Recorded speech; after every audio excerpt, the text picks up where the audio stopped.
So good morning, everybody. Um, eh, I am doing something unusual this morning, or unusual for me. I don't know how it'll be for you. Um, I had sort of a burst of inspiration the other day and started writing a quick note about a connection between a couple of things. And it expanded and expanded, and it became the topic I'm going to potentially use for leading the retreat that we're doing in September. And um, and so the topic, which I wrote after I wrote all my notes, uh, um, at the moment is being ethics. So my sense of what ethics are is quite different than the Western sense of ethics. And that uh, ethics are ideally in this practice, in the Buddhist teaching, something we embody, something we become, that we are, rather than something external that we, think about and decide with. Um, so I have an attempt, an outline to make it all make sense. And I wanted to run it by somebody to see if it worked. And it turns out this is going to be where I run it by somebody. So you're the somebodies. So I would love feedback, um, where it makes sense, where it doesn't make sense, what might need to be filled in. And granted, this is going to be a topic for a Thursday through a Sunday. So I'm going to obviously be much briefer here. So, being ethics. So, the place to start is the recognition of the nature of self, the nature of what you are, what I am. Um, and the most vivid experience that our practice opens up is the experience of constant change, the experience of one moment you're thinking something, the next moment you're not thinking that anymore. And then a new thought comes up, and then that one's gone. And one moment you're not noticing a particular sensation in the body, and a few moments later, there's a prominent sensation, maybe a prominent sensation, a tension in some part of your body, or an itch, or just, some experience in the body. And then maybe a sound comes along that wasn't there before. And our focus of attention is the sound.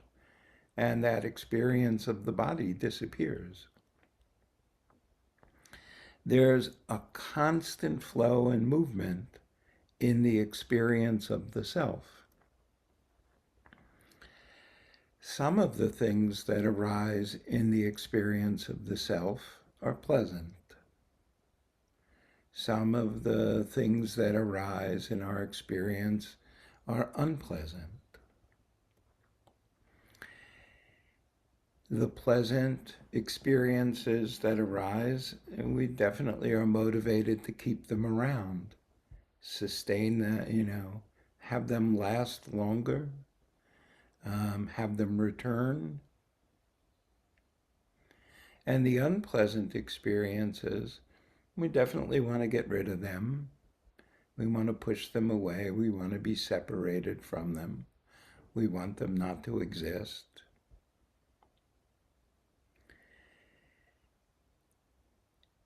And what the Buddha teaches is that we have a delusion.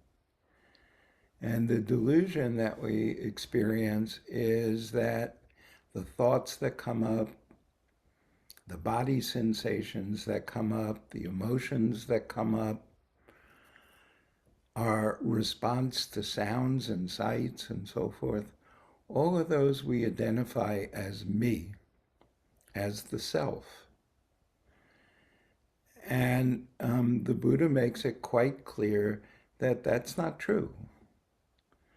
That the sound we hear, that's one we can kind of figure out isn't me, but we think the hearing is me. And the thought that comes up, yeah, we don't have much separation from that. We think thoughts are me. Those are my thoughts. We don't think of them as thoughts that come from somewhere, we have no idea where, and leave and go somewhere, and we have no idea where. We think of them as mine, and we come up with all sorts of stories and explanations of, why that particular thought is about me instead of simply, something that's coming by to visit. So what the Buddha teaches, and particularly I love the way Thich Nhat Hanh frames it, is that these visitors that show up in you, your experience of basically, as Rumi says, being a guest house, Thich Nhat Hanh says, invite them to come sit by you. Have a friendly attitude. Treat them well, with respect and kindness. Each thought, each sensation in the body, each feeling, everything that arises in our experience, treat them well, invite them to stay as long as they might wish, to leave when they wish. All the time, and this is the key, recognizing that they are not you. You say to these thoughts, these sensations in the body, these emotions, these sounds, you say, hello there, my friend. You are not me, but you are welcome to come visit. I will treat you with kindness and respect. Perhaps I will learn from you if you have a message, some exciting little piece that I can grow from.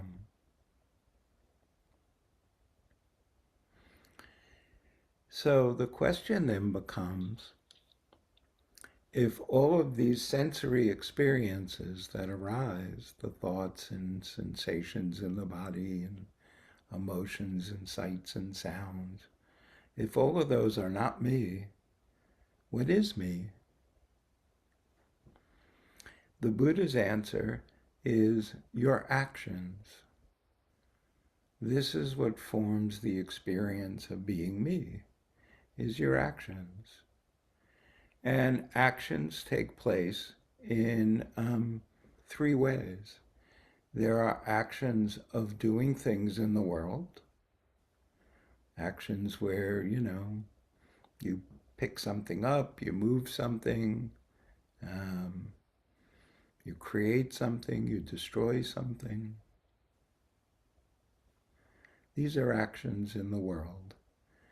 And then there are actions of speech, what you say. What you say to others, what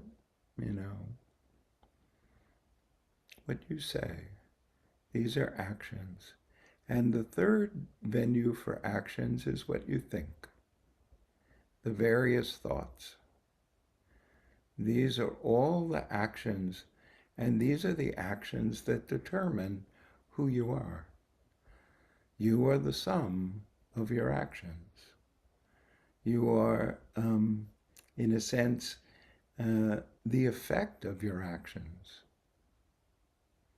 You create a sense of self out of your thoughts, what you say, and what you do.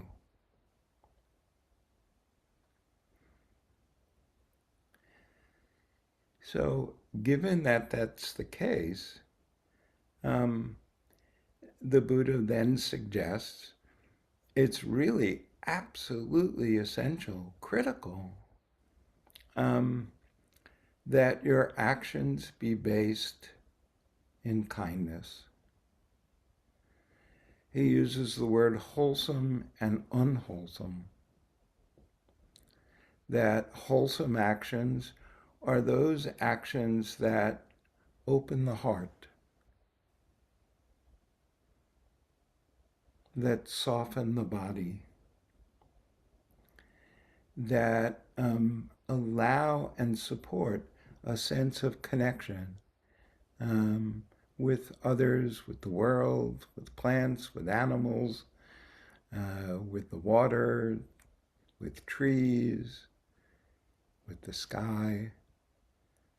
An openness, an open-heartedness, a softness and a receptivity is the experience of wholesome actions. It's the guide to knowing whether an action is wholesome, rather than an intellectual analysis. An unwholesome action is its opposite. The heart needs protection. It closes up. The sense of connectedness with everything recedes, and we become self-bound. Our bodies get tense. We feel uncomfortable. This is the experience of unwholesome. So we are using our body as a guide to recognize whether the actions that form me, that create me, that shape what we are becoming moment after moment after moment. We use this guide of wholesome and unwholesome.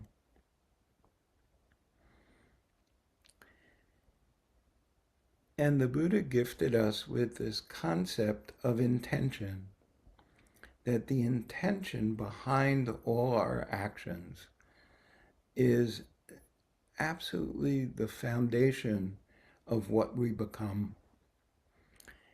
And he lays out three very simple and clear pillars of an ethical life.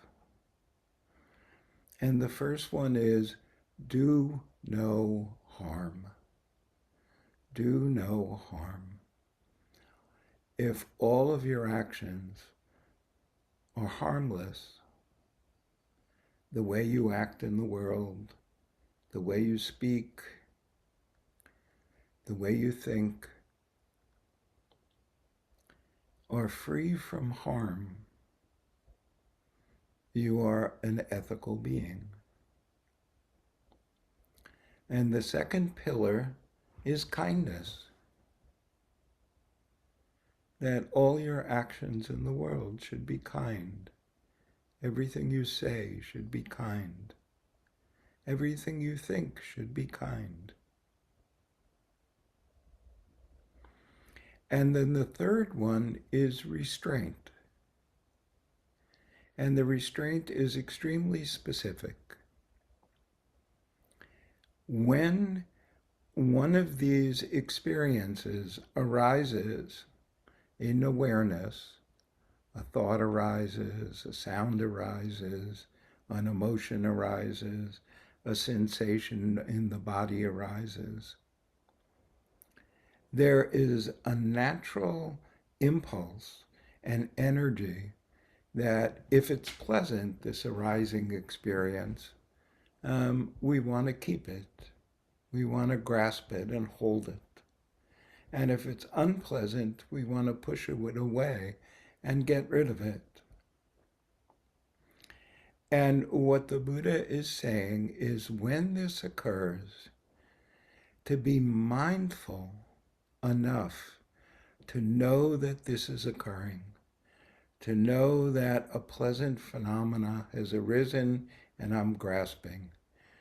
An unpleasant phenomena has arisen and I'm pushing away. And then before that becomes an action, as it's just an impulse, to say, would this grasping, would this pushing away cause harm? Would this grasping or pushing away be unkind? If that is so, don't do it. That's restraint.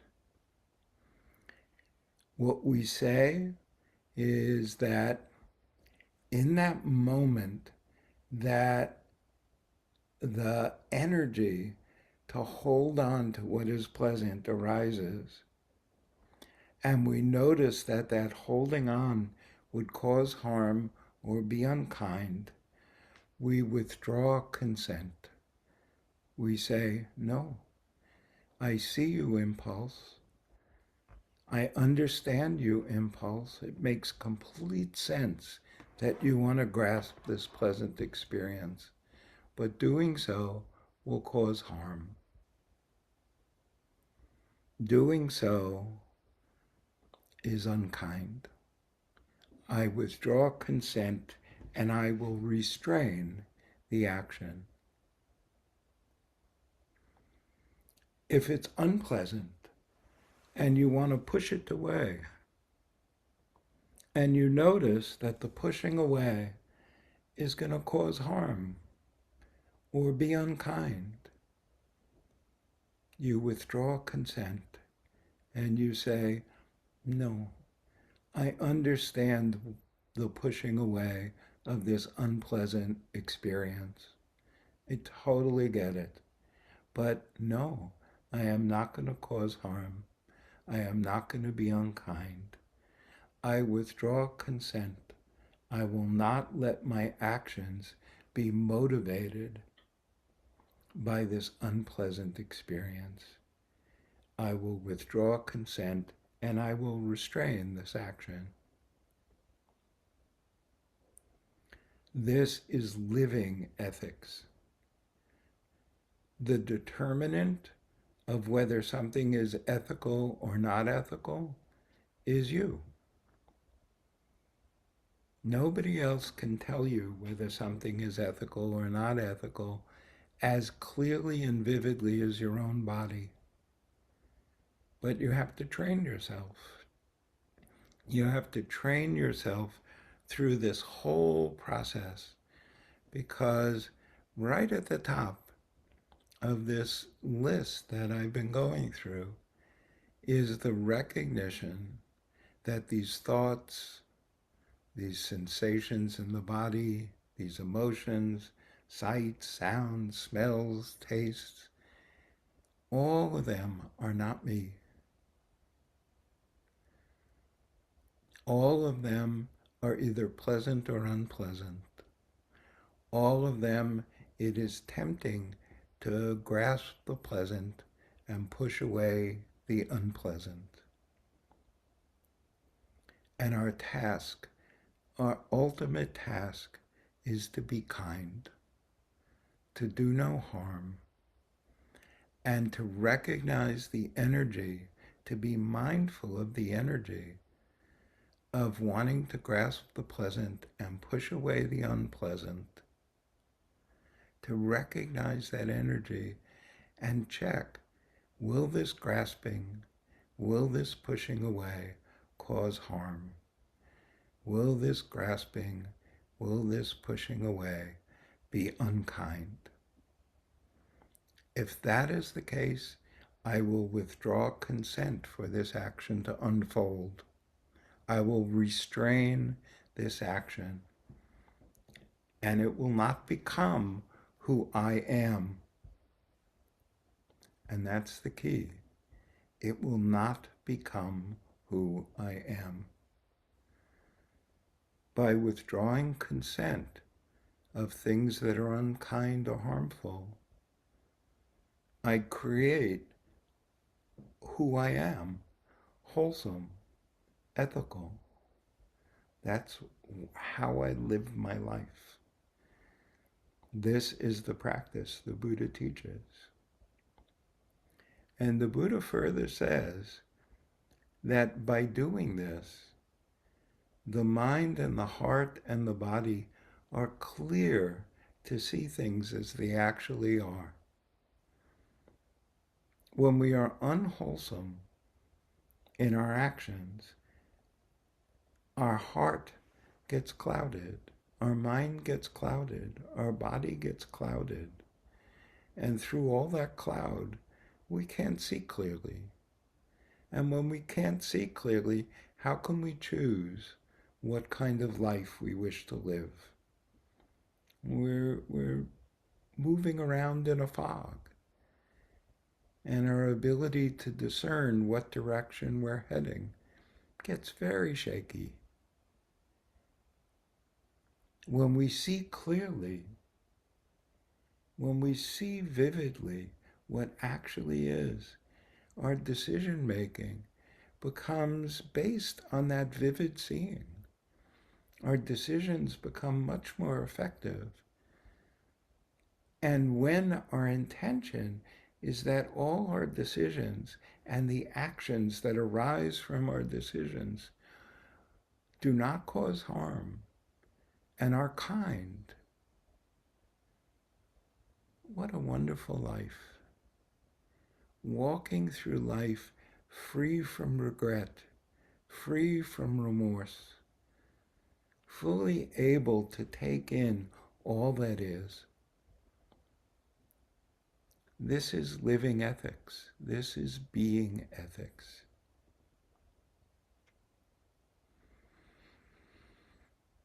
So let's sit for a while and take this in.